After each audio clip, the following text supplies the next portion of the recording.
It's 1:59. It's not too.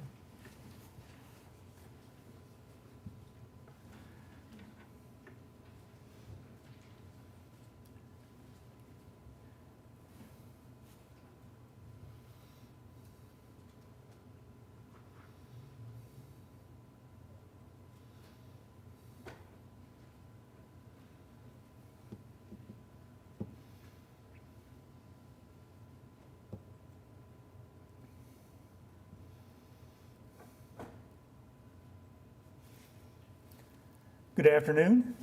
It is 2 o'clock, and I would like to welcome you to the January 19th meeting of the Oklahoma City Water Utilities Trust. The next item on the agenda is the approval of the minutes. Is there a motion to approve the minutes of the January 5th meeting? So moved. Second?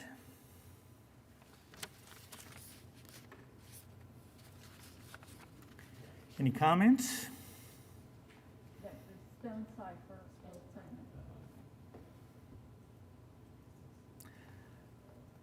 Let's vote.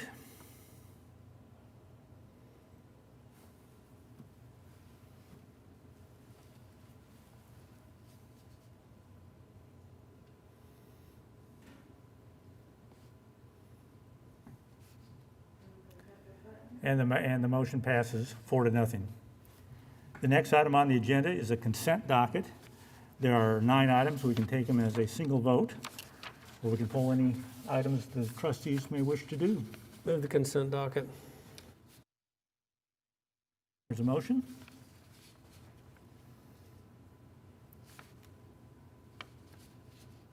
Give me 1 second. It's going slow. Okay, thank you. Yeah. No? No, we're doing it electronically this year. Okay. So we have a motion and a second on the consent docket. Are there any items that we'd like to discuss or poll? Any comments? Hearing none, please vote.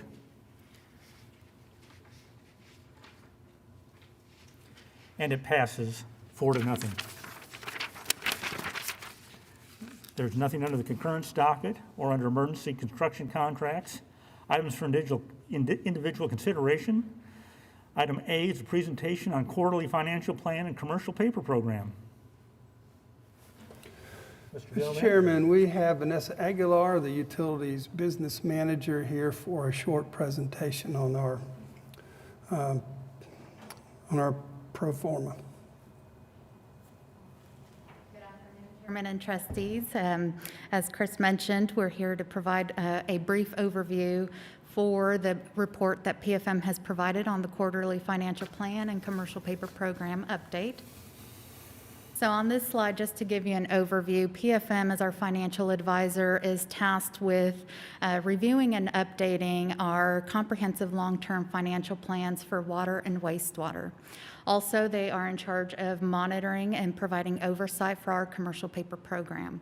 So I'll start off with the financial condition update that's in the report. So with 2020, with the onset of the pandemic and AQUIT having the moratorium on water shutoffs and temporary pause on the late fee assessments, we reassessed our projections for revenue collections for FY21, as well as reducing some operating expenses within the city operating budget, and we deferred some capital improvement projects to some later years.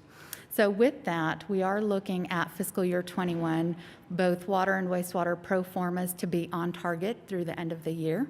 Now, looking forward, as PFM took a look at our financial plan, there's a table provided for you on the slide below that shows the forecasted revenue adjustments needed for future years in order to continue to fund the capital plan while also funding our operating and maintenance expenses and our debt service and still meeting our key metric goals, which are, as shown on the slide here, fiscal year 21, our current fiscal year, has already council-approved revenue adjustments.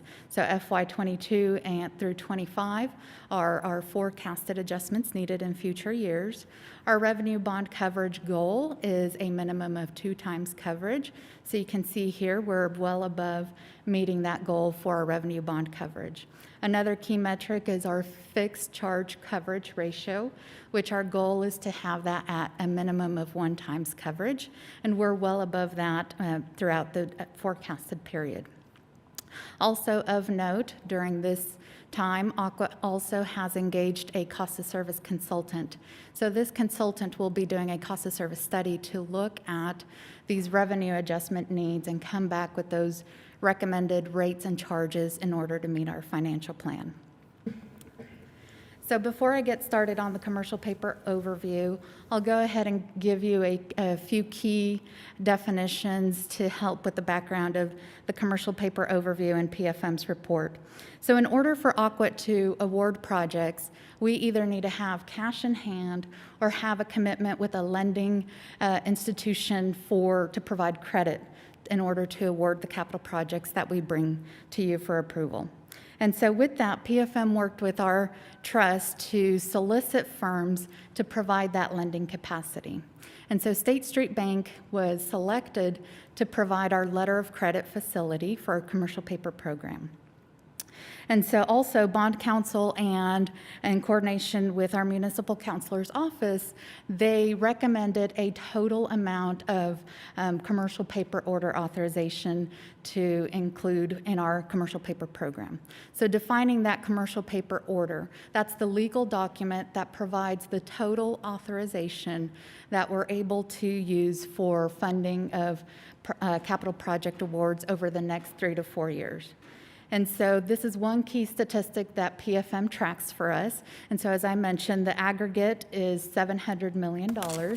Our letter of credit is $350 million. So this provides the capacity for us to, over the next 3 to 4 years, to award those projects with the temporary financing and commercial paper notes, refund them, and continue to use that authorization under that legal document. And so the next key statistic that PFM tracks for us is that letter of credit authorization. So I mentioned State Street Bank is our letter of credit bank. So with them, we currently have that credit agreement which provides authorization. It's currently up to $350 million.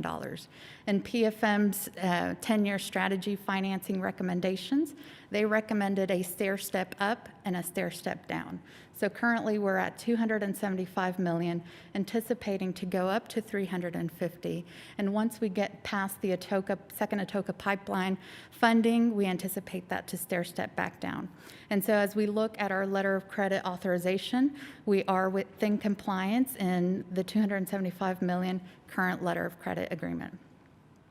And lastly, in compliance with the procurement authorization. So I mentioned that in order to award a project, we need to have the capacity within our letter of credit program. But then as that project is ongoing and those contractor invoices start to come in, we pay those contractor invoices by selling commercial paper notes. So the commercial paper outstanding of $2.5 million are the contractor invoices that we've paid to date, with the remaining commercial paper allocated of $23.4 million of invoices to contractors yet to be paid on the commercial paper program, leaving us a remaining capacity of $249 million for future award of projects on the commercial paper program. And so the final key point on the PFM's financial report is a summary of the 2020 bond transactions. So 2020 was a wonderful year for Aqua. As you can see here, we were able to save over $42 million through several key transactions throughout the year. So early in 2020, Aqua defeased with cash a few OWRB loans, which provided $14 million in savings by avoiding future interest costs and avoiding ORB admin fees. The second transaction, it was in July 2020, in which we refunded the 2009 A and B revenue bonds, and that provided savings of $5.6 million. And lastly, in November, we refunded the 2011 bonds through the FAP program with the Water Board, and that provided $22 million in savings. And so with that, we'll wrap it up and see if you have any questions. Thank you. Any questions for Vanessa? Obviously, the program served us well over the years. I think we use the program well. We don't overextend in the area. I think we're relatively conservative in the use of the program, and I think it's paid us dividends. So good job. Thank you. Thank you, Vanessa.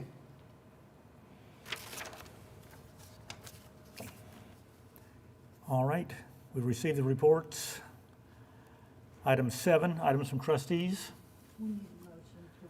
We need a motion to receive the report. Of course we do. We need a motion to receive the report. Item Move to receive the 6A2. report. Motion? A second?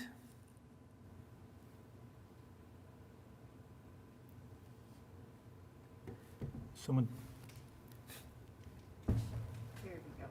Very good. So motion and a second. Please vote.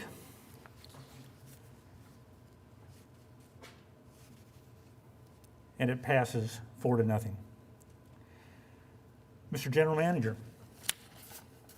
Skipped items from trustee. I did. I skipped items from trustee. No, I did do items from trustee. I just did them prematurely. Items from trustees.